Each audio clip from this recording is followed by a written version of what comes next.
ఒక ఆయన, నేను విశ్వాసిగా 88లో మారు మనసు పొందిన తర్వాత 90లోనో ఏమో 89లోనో 90లోనో ఒక లెక్చరర్ గారు వచ్చేవారు, కృష్ణమూర్తి గారు అని.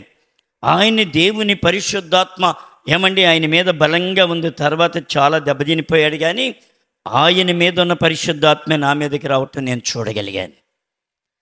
ఆయన అన్నాడు, బ్రదర్, ఆయన ఇల్లుగా నాకు కొనాలని చూశారు. మా సేవకుడే దానికి పోద్బలం ఇచ్చి ఒక ఇల్లు కొనిపెట్టారు.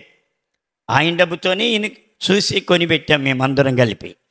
ఆ ఇల్లు కొన్నాడు. ఇల్లు కొన్న తర్వాత నాతో అన్నాడు, బ్రదర్, మీ ఇంటి ముందు మెట్ట తామర మొక్కలు ఉన్నాయి కదా, ఆ మొక్కలు 4 తీసుకుని వస్తే నేను కూడా మట్టిపోకుండా ఇలాగూ బారుగా పాతుకుంటాను బ్రదర్ అన్నాడు. సరేనండి అన్నాను. అన్న తర్వాత నాయే బేకొచ్చు కదా.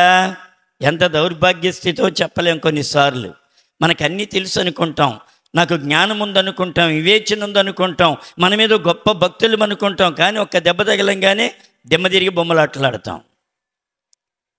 చూడండి, ఆయన మెట్ట తామర మొక్కలు అడిగితే మా 4, మా ప్రక్కన ఉన్నటువంటి వారి కూడా 4 అన్నీ పీక్కుని అన్నీ పీకి సైకిల్ మీద పెట్టుకుని ఏళుతూ ఉన్నాను. అప్పటికి దాదాపుగా 2 పిల్లలు పుట్టారు. 2 బిడ్డలు పుట్టారు. 2 బిడ్డల తండ్రిని. సైకిల్ తొక్కటం చేత కాదా? సైకిల్ బాగుగా తొక్కగలను, బెల్లు బెరకుంటే చాలు నాకు. అప్పుడు తగ్గిపోయిందిలేండి, ఎందుకంటే కొంచెం వయసు పడింది కదా పైన. చూడండి, అలాగూ ఆ సైకిల్ వేసుకుని వెళుతూ ఉండగా ఏమీ అడ్డం రాలేదు, ఏమీ లేదు. బిళ్ళబాటున ఇరిగి బొక్కబారులట్ట రోడ్డు మీద పడిపోయాను. సైకిల్ ఓసారి పడిపోయింది, నేను ఓసారి పడిపోయాను. బుద్ధి వచ్చిందా? రాలేదు. అప్పుడైనా గ్రహింపు వచ్చిందా? రాలేదు. ఆ మెడతావర మొక్కలు ఆయనకి ఇచ్చాను, ఏం చేశాను, మరలా ఇంటికి వెళ్ళాను, స్నానం చేశాను, ముద్ద భోజనం చేసి దేవుని మందిరానికి వెళ్ళి అక్కడ కూడా ప్రార్థన చేసుకుని వెళ్ళి షాపు తీసేసాను.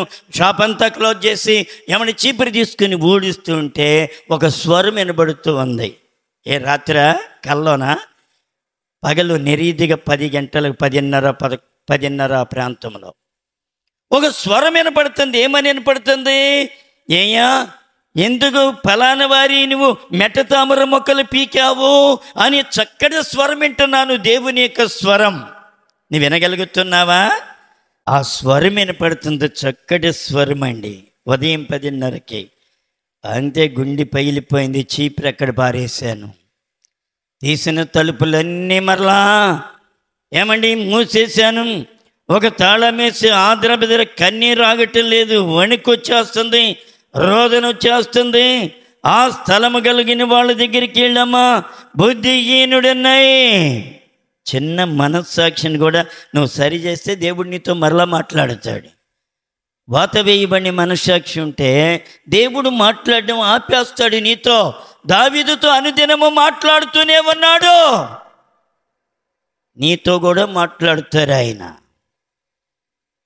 ఆయన ఎప్పుడైతే గద్దించారో వెంటనే ఆ స్థలము గల్లని వారి దగ్గరికి వెళ్ళి, అయా బుద్ధిహీనుడిని, ఇలాగ మీ మెట్ట తామర మొక్కలు నేను పీకాను, దయచేసి నన్ను క్షమించండి అని చెప్పి వారి దగ్గర క్షమాపణ అడిగాను. అయ్యా ఏముందిలయ్యా, ప్రభుతో కూడా మాట్లాడాను. ఆ స్వరం విన్నప్పుడు షాపులో ఉండగా స్వరం విన్నప్పుడు అన్నాను, ప్రభా అయ్యి మున్సిపాలిటీ వారి స్థలంలో కదా ఉంది ప్రభా, వాటికి ఏంటి ప్రభా ఇంత అడుగుతున్నారని అడిగితే ప్రభు ఏమన్నాడు తెలుసా?